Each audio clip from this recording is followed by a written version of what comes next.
माधवी नाम की गोपी हैं मीरा, अपने पूर्व जन्म में भगवान के एक सखा के साथ इनका विवाह हुआ। अधिकतर ज्यादा प्रसिद्धि इस बात की है कि श्री दामा के साथ में मीराबाई का ब्याह हुआ। ध्यान से सुनना, पूर्व जन्म में जब ये माधवी नाम की गोपी, ठाकुर जी भी छोटे से हैं और उस समय में बहुत लंबी आयु के बाद ब्याह नहीं होता था, छोटी अवस्था में ही ब्याह हो जाता था। पर भगवान के जितने भी सखाएं सब ठाकुर जी से बड़े हैं, सब ठाकुर जी से बड़े हैं।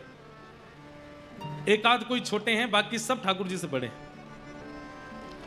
तो ठाकुर जी के सखा का ब्याह हो गया।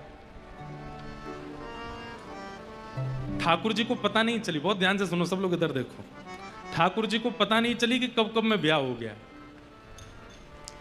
लेकिन एक दिन श्री दामा अपनी पीहर गई हुई बहू को ले जाने के लिए तैयार हुआ और जैसे ही सब सखाओं को बोलने आया कि मैं जा रहा हूं, तो ठाकुर जी बोले, अरे श्री दामा, वैसे तो तू रोज पुराने से लत्ता ने पहन के आ जाए, आज बड़े चमकदार लत्ता पहन के आयो, कहां को जा रहे हो भैया?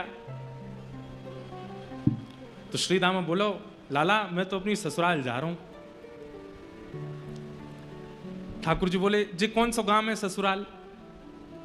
श्री दामा बोले, लाला जी गांव ना है तो कोई शहर है? बोले ना शहर ना है। तो कोई देश है? बोले ना देश ना है। तो लाला जब हम बड़े है जाए, हमारो ब्याह है जाए, तो जा कन्याते हमारो ब्याह होवे, वाको घर हमारो ससुराल होवे, वहां जा रहा हूं। जैसे वहां माधवी रोई थी कि मेरे बिंद कौन, ऐसे ही ठाकुर जी रोने लगे, मेरी ससुराल कहां है? श्री दामा, तेरी ससुराल तो मिल गई, मेरी ससुराल कहां है?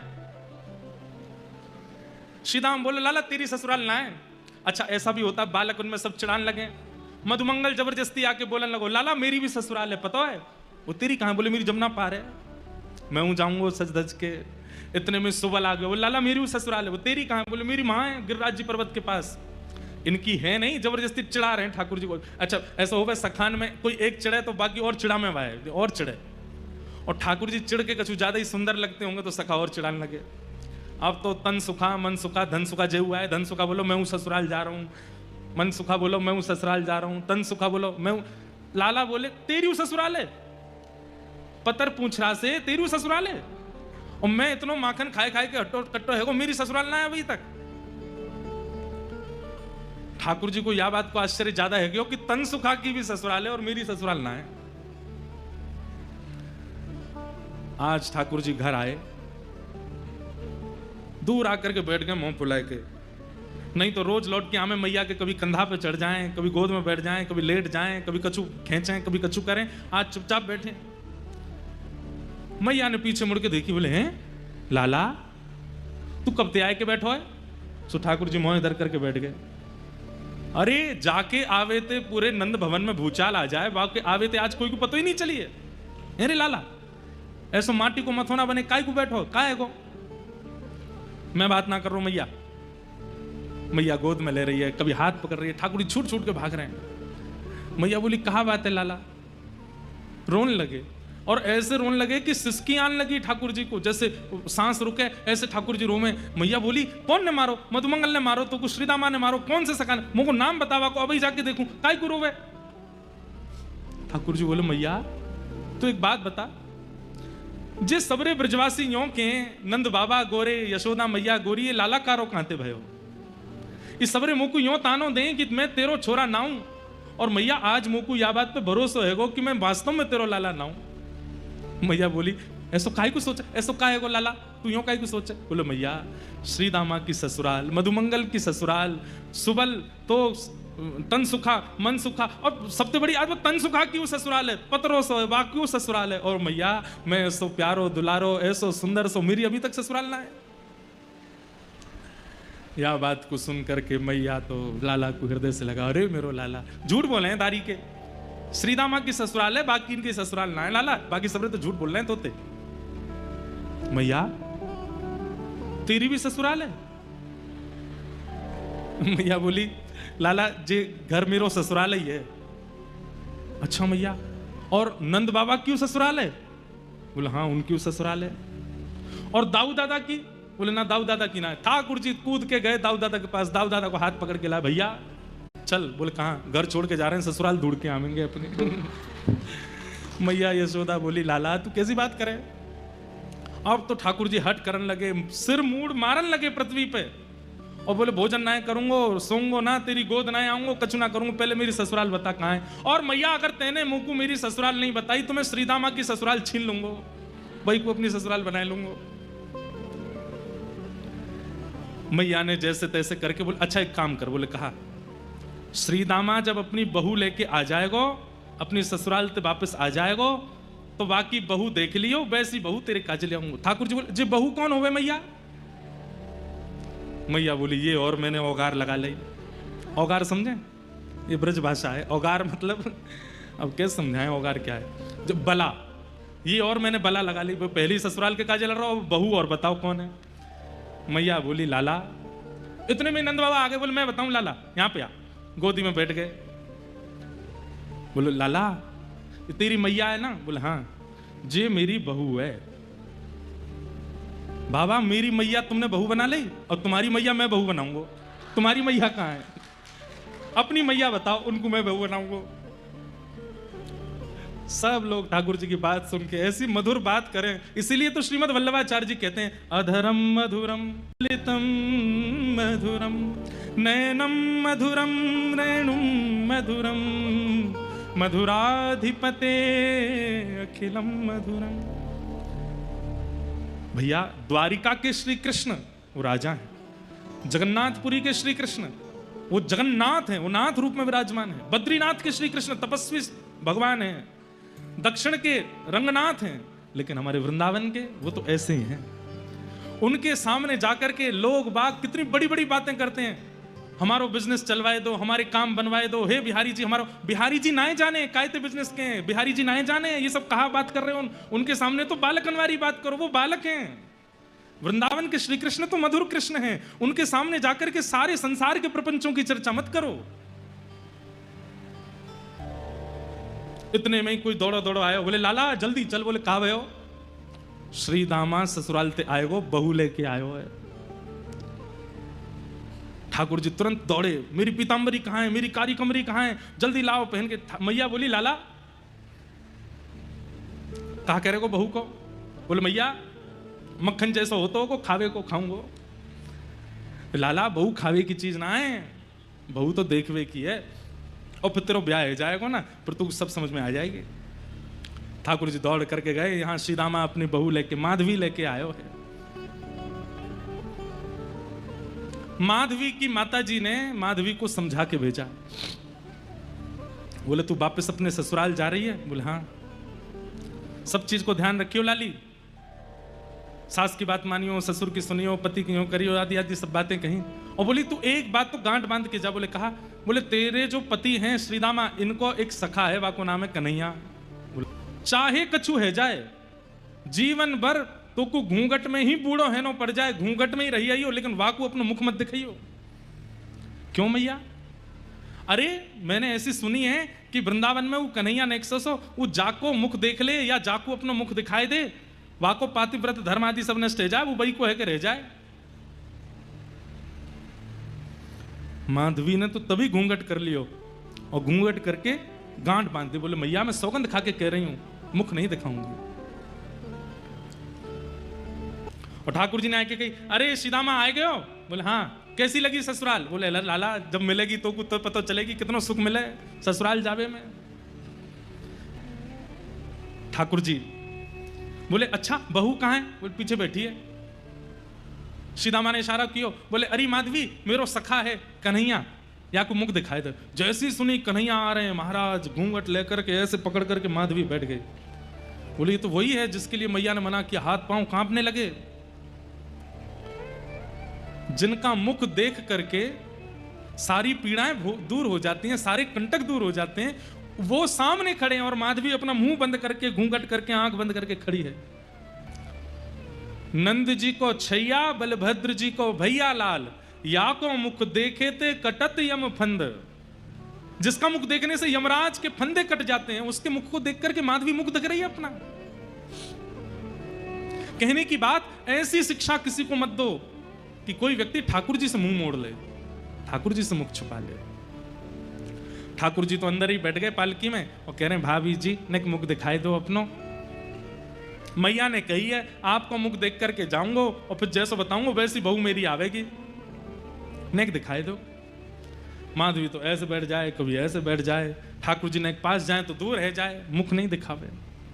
ठाकुर जी ने चरण तक पकड़ लिए, बोले अरे भाभी जी ने मुख दिखाई दो, मैं तुम्हारे पाम पर रहा हूं, नेक दिखाई तो दो।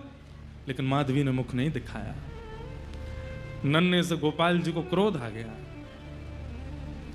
बोले बड़ो गुमान करके बैठी है अपने मोहड़े को, तेने मुंह को मुख नहीं दिखायो ना, आज इतनी याचना करने पर भी मुख नहीं दिखायो।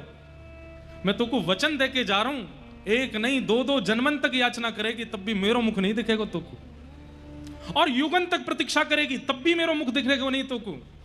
बड़े बड़े कष्ट सहने पड़ेंगे, बड़ो श्रम करना पड़ेगा तब जाकर के मेरो मुख दिखेगा तो को।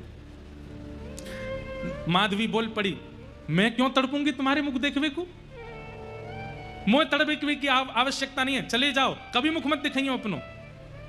ठाकुर जी बोले ये तो समय बताएगा, और ऐसो कहकर के ठाकुर जी चले गए। माधवी को तो लगी आज जैसे जान बची हो, लेकिन कौन जानता था कि वो किस भाव से वंचित हो रही है। लौट करके माधवी जब अपने ससुराल पहुंची, रहने लगी वहां पर। अब तो स्थिति ऐसी है कि गोपियों के साथ यमुना जल भरने जाती है तो गोपियां कृष्ण की बात करती हैं, लौट करके घर आती है तो सास ननद कृष्ण की बात करते हैं, रात्रि में कहीं घूमने जाती है बैठती है सखियों के बीच में तो वहां भी कृष्ण की बात करते हैं। अरे तैने देखी नंद को लाला आज कहां पहन के डोल रहा हो, अरे तैने देखी नंद के कन्हैया ने वाह वारी गोपी के यहां जैसे ऐसे लीला करी। माधवी कहती है तुम पे और कोई बात नहीं है, तुम्हारे अपने पति हैं, तुम्हारे अपने बाल बच्चे हैं, वो नंद जी के लाला पर पुरुष की ओर ऐसी कुदृष्टि क्यों रखती हो। सब गोपी घेर करके कहती हैं हेरी माधवी तेने अभी तक देखो ना है दिखे नंद को लाला। दूसरी गोपी बोली हम बे जैसे वो सामने थे आमे जे घूंघट कर ले लंबो और देखे ही ना उनकी ओर। माधवी बोली देखा नहीं है और देखूंगी भी नहीं और ना मुझे आवश्यकता है। हाँ सब गोपी कहने लगी अरे माधवी कैसा लगे कन्हैया को देख के पता है, जैसे अंधे को मिल जाए ज्योति निर्धन को मिले हीरे मोती, जैसे पतझड़ में फूल खिल गया मेरा सांवरा मुझे मिल गया। जैसे प्यासे को पानी मिल जाता हो, अंधे को नेत्र मिल जाते हो, निर्धन को मोती रत्न मिल जाते हो और पतझड़ में फूल प्रकट हो जाते हो, ऐसा ही लगता है कृष्ण को देख करके, कृष्ण को सुन करके, कृष्ण के बारे में जान करके। माधवी उठ खड़ी हुई, ना तो मैं अंधी हूं, ना मैं बहरी हूं और ना मैं प्यासी हूं, तुम देखो मुझे नहीं देखना। अब तो माधवी अकेली जाती है जल भरने के लिए, अकेली बैठी रहती है, क्यों सबके बीच में जाऊं तो कृष्ण की बात करते हैं। ठाकुर जी दो कोई मिलते हैं, एक बात तो लिख ही लेना, या तो वो जो 24 घंटा इनको सोचते रहे और या वो जो इनते दूर ही दूर भागे, ये दो कोई मिलते हैं। बीच वाले तो कई बार मझधार सी में ही रह जाते हैं। ये दो कोई पकड़ते हैं, या तो एक वो जो श्वास श्वास पे इनको बचता है, या एक वो जो इनसे जितना हो सके दूर भागने की कोशिश करता है। आज ठाकुर जी ने मन बना लिया कि आज या माधवी को अपने रस को आस्वादन कराऊं।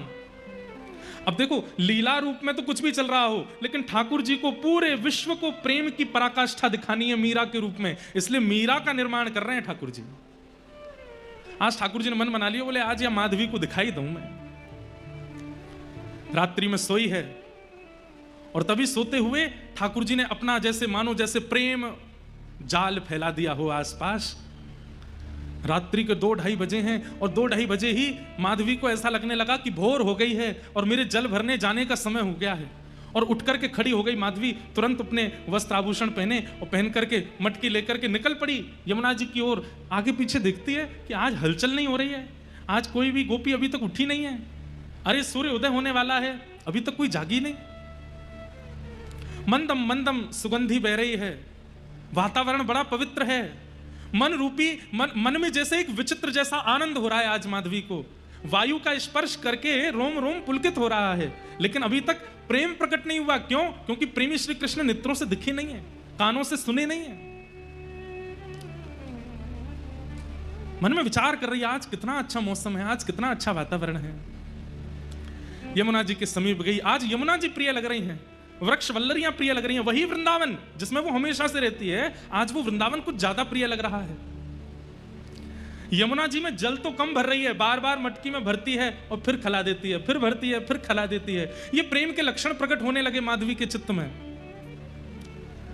अंत तो गत्वा, सोचने लगी, अरे इतनी देर है गई, अभी तक मैंने जल ही ना भरो, जल्दी चलूं। जल भर के और जैसे ही उछालने लगी, वही मटकी है जो रोज लेकर के जाती है, लेकिन आज वो मटकी इतनी भारी हो गई कि माधवी से उठ नहीं रही है।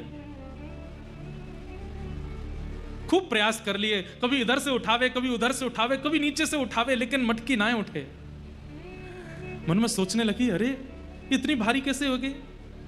दूर दूर तक कोई गोपी भी नहीं जो सहारा दे दे तो उठा लूं। मन में सोचने लगी, कोई आ जावे, नेक सहारो लगा दे, सो ये मटकी उठ जाएगी। इतने में ही ललित गति विलास वल गुहास प्रणय निरीक्षण कल्पितो रुमान कृतमनुकृतवत्य उन्मदान्धा प्रकृति मगन किलयस्य गोपबद्ध। पीतांबरी पहने, मधुर चाल, छम छम छम छम छम स्वर लहरियां सुनाई दे रही हैं। आज ये स्वर माधवी के कानों को जैसे मानो अति सुख दे रहे हों। माधवी कह रही है, अरे कोई तो आ रही है, कोई गोपी तो आ रही है। तो दूर से माधवी कहने लगी, हाँ जल्दी आ, अरे जल्दी आ बहन, अरे नेक मेरी मटकी ऊंचाई दे। ठाकुर जी की छम छम छम चरणों की आवाज से पता चल रहा है कि धीमी गति से चल रही है। तो माधवी चिल्ला रही है, अरे तू कुछ सुनाई नहीं दे रही, नेक जल्दी से चल के आ। तो ठाकुर जी की जो गति है वो तेज हो रही है, छम छम छम छम छम जोर से चल रहे हैं। माधवी को सुनाई देता, हाँ बस आवे वारी है, आवे वारी है, आवे वारी है, आ गई होगी। और जैसे ही ठाकुर जी सन्मुख आए, पीतांबरी पहनी है, मोर पिछ लहरा रहा है, श्याम वर्ण की कांति है, और आए करके त्रिभंग ललित श्याम सुंदर दोनों चरण अपने इधर उधर करके और एक दीवार पर टेक लगाए के दूसरा हाथ कमर पर धर के देख रहे हैं माधवी की ओर।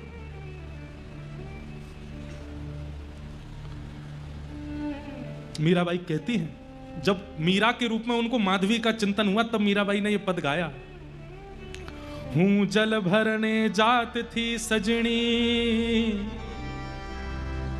कलश माथे धार्यो। हूं जल भरने जात थी सजनी, कलश माथे धार्यो।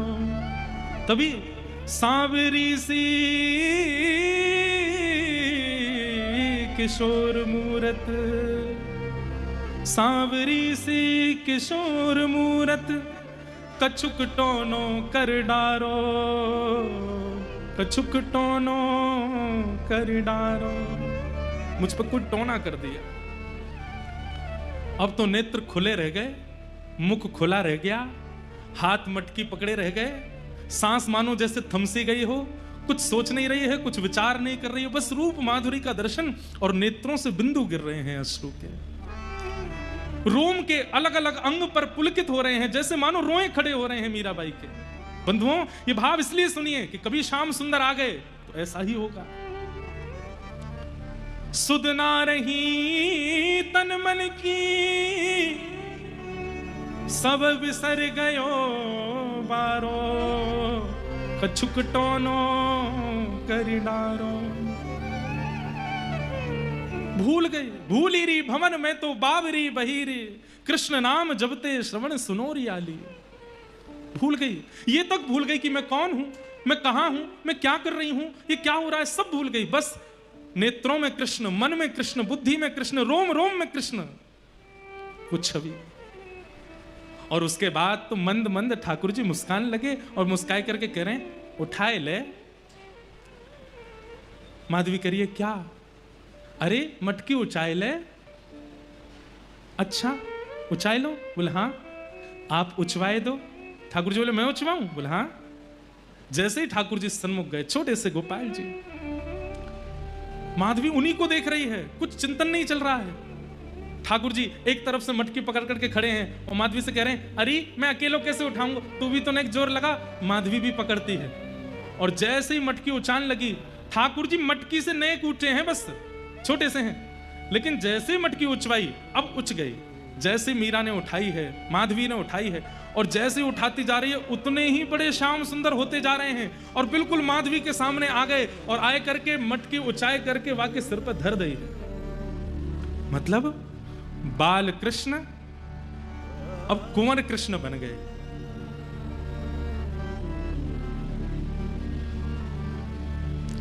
नेत्रों के ठीक सामने खड़े, होठ कांप रहे हैं, हाथ कांप रहे हैं, सोच नहीं पा रही है, सुध बुध नहीं है तन में। ठाकुर जी बोली, उच गई? मीरा बोली, हां, अब जाऊं मैं?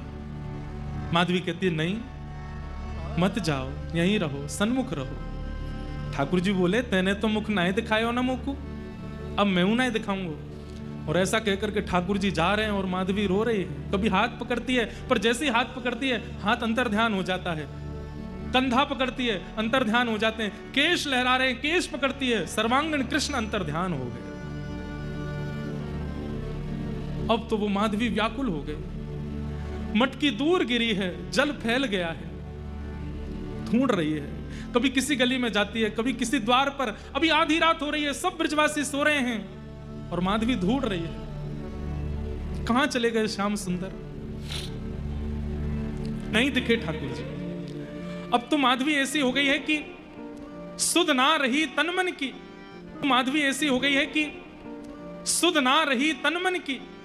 अब तो भोर हो गई, सब गोपियां सामने से आती हैं तो माधवी स्वयं को छुपाती है, नेत्रों के अश्रुओं को छुपाती है, अपनी मन की स्थिति को छुपाती है, हाथ पैर कांपते हैं उसके, भोजन बनाती है पर भोजन बन नहीं पाता, रोटी बनाती है तो रोटी जल जाती है, श्रृंगार करती है तो श्रृंगार नहीं कर पाती है, कोई काम सही से बन नहीं पाता मीराबाई से, माधवी से। और बस अब ये भी उसको मन में भाव आता है कि मैं इन गोपियों से कैसे पूछूं कि ठाकुर जी कहाँ हैं। और ये गोपियां कभी ठाकुर जी को देखने जाती भी हैं तो माधवी को संग लेके नहीं जाती, क्योंकि सबको पता है कि ये तो चाहती नहीं देखना। तो माधवी भी कहने में झिझकती है कि मैं कैसे कहूं कि मुझे ले चलो, पहले मैंने इतनी बुराई जो की है। छिप करके कभी माधवी जाती भी है तो ठाकुर जी का दर्शन नहीं होता। धीरे धीरे ठाकुर जी बड़े हो गए, 7 वर्ष की आयु जब हुई और इंद्र पूजा मिटा करके जब ठाकुर जी ने गिरिराज पूजन कराया, सब ब्रजवासी गोवर्धन गए, उनमें माधवी भी गई है। आज माधवी के मन में एक आशा है, आज कृष्ण दिखेंगे, आज श्याम सुंदर दिखेंगे, आज मुझे कन्हैया जरूर दिखेंगे। लेकिन लाखों की तादाद में ब्रजवासी हैं, उनमें कभी पीतांबरी दिखती है दूर से, कभी एक भुजा दिख जाती है, कभी कोई उंगली दिख जाती है, कभी केश दिख जाते हैं, पर मुखमंडल नहीं दिख रहा। ऐसी योजना बनती है कि मीराबाई जितना भी घूम घूम के आती है माधवी, ठाकुर जी को देख ही नहीं पाती। अंत तो गत्वा जब इंद्र ने वर्षा की और 7 वर्ष के ठाकुर जी ने 7 कोस लंबे चौड़े गिरिराज पर्वत को अपनी बाम हस्त की कन्नी उंगली पर धारण किया, सब ब्रजवासी दौड़ करके जब ठाकुर जी के समीप पहुंच गए, माधवी जैसे तैसे प्रयास करके उस शिला के पास पहुंच गई जहां ठाकुर जी खड़े हैं। और जैसे ही उस शिला के पास पहुंच करके नेत्र खोल करके देखा है, जैसे ही ठाकुर जी की ओर देखा तो बाहर तो इंद्र वर्षा कर रहे हैं, इतना जल गिर रहा है, पर मीराबाई के नेत्रों में इतना जल आने लगा, माधवी के नेत्र इतने जलों से भर गए, बार बार पहुंचती है पर जैसे ही खोलती है मानो जैसे आंसुओं की पिचकारी चल रही हो नेत्रों से, देख नहीं पा रही ठाकुर जी को, चरणों में गिर गई, लिपट गई, बोले नाथ मुझे क्षमा कर दो, मुझे पता है आप मुझसे नाराज हैं, आप मुझसे रूठ गए, इसलिए मेरी ऐसी स्थिति कर दी है कि सब देख रहे हैं आपको पर मैं आपको देख नहीं पा रही हूं, मुझे आपका दर्शन नहीं हो रहा है। ठाकुर जी बोले माधवी अब तो को मेरे दर्शन के काजे प्रतीक्षा करनी पड़ेगी, और कितनी प्रतीक्षा करूं? 4 वर्ष पहले आप यमुना घाट पर आए थे मटकी उचाने के लिए, अब अभी तक मुझे दर्शन नहीं हुए, और अब मैं सामने खड़ी हूं तो इतने अश्रु आ रहे हैं कि मैं देख नहीं पा रही हूं। अब ही तो नेक और प्रतीक्षा करनी पड़ेगी। माधवी बोली कितनी प्रतीक्षा? ठाकुर जी बोले 1 युग, 1 युग की प्रतीक्षा।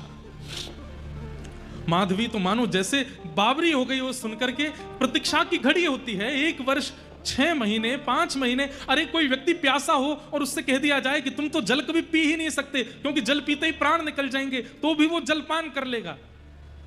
आपने तो मुझसे जल का सिंधु ही दूर कर दिया। 1 युग कोई प्रतीक्षा होती है। ठाकुर जी बोले जितनी लंबी प्रतीक्षा, जितनी बड़ी प्रतीक्षा होगी उतना पवित्र प्रेम प्रकट होगा माधवी। और अब मैंने कह दिया है, अब तुम प्रतीक्षा करो। द्वापर युग जब निकल जाएगा तब कलयुग प्रारंभ होगा, और कलयुग प्रारंभ होने के कुछ 1000 वर्ष व्यतीत होने के बाद में मध्य में भक्ति शतक आएगा। 100 वर्ष तक भारत में केवल भक्तों के जन्म होंगे, तभी मेड़ता में तुम्हारा जन्म होगा और तुम मेरी परम भक्ता बनकर के वहां आओगी, और वहां आकर के तुम बचपन से ही मेरी स्थिति में रहोगी। तभी एक संत तुम्हारे गांव में आएंगे, उनके सेवा के ठाकुर जी के रूप में मैं ही आऊंगा, और उन संत से तुम मुझे मांग लोगी। मुझे देखते ही तुम्हें अपने पूर्व जन्म यानी कि इस जन्म की सारी यादें ताजा हो जाएंगी, और तुम मेरे को प्राप्त करके फिर मेरे साथ रहोगी। भक्ति काल कलयुग में आकर के जब तुम मेरी भक्ति का रूप धारण करोगी, प्रेम का प्रचार करोगी, तुम्हारे प्रेम सरोवर में डुबकी लगा करके असंख्य लोग कौन सा मंत्र जपो असंख्य लोग भक्ति काल कलयुग में आकर के जब तुम मेरी भक्ति का रूप धारण करोगी, प्रेम का प्रचार करोगी, तुम्हारे प्रेम सरोवर में डुबकी लगा करके असंख्य लोग मेरे प्रेम भाव को प्राप्त करेंगे। इसलिए तुम्हारा प्रतीक्षा करना आवश्यक है। अब जाओ प्रतीक्षा करो। इतना बड़ा विरह तो भगवान ने किसी को नहीं दिया है जितना बड़ा विरह माधवी को दिया है। गोवर्धन पूजा के बाद माधवी कहां गई किसी को नहीं पता, और उसके बाद हजारों वर्ष व्यतीत हो गए, कलयुग प्रारंभ हो गया। कलयुग में भी हजारों वर्ष व्यतीत हो गए, और आज से लगभग 450-500 वर्ष पूर्व भारत भूमि में वही माधवी भक्तिमती मीरा के रूप में जन्मी है। बोलो भक्त वत्सल भगवान की। और वही मीरा, वैसे नाम तो उनका मिहिरा है, सूर्य की किरणों को बोलते हैं मिहिरा, नाम उनका मिहिरा है, पर जगत उनको मीरा बुलाता है। मिहिरा का जन्म हुआ, और वही मीराबाई जो ठाकुर जी का रूप नहीं देखना चाहती थी किसी समय पर, उनकी अब स्थिति कैसी हो गई है। बसो मोरे नैनन में नंदलाल, बसो मोरे नैनन में, मोर मुकुट मकराकृत कुंडल, मोर मुकुट मकराकृत कुंडल, अरुण तिलक सोहे भाल, अरुण तिलक सोहे भाल, बसो मोरे नैनन में नंदलाल, बसो मोरे मोहनी और बस वहीं से शुरू हो जाती है मीरा, मां के कहने पर कि यही तेरे बींद हैं, उस मूर्ति में ही अपने बींद को देख लेती है, और बस वहीं से शुरू हो जाती है ये कहानी भक्तिमती मीराबाई के प्रेम की। आगे क्या क्या हुआ ये सब हम आगे कथा में सुनेंगे, एक एक विषय मीराबाई का पक्ष रखेंगे। तो मैं ये बात क्यों कह रहा था, चैतन्य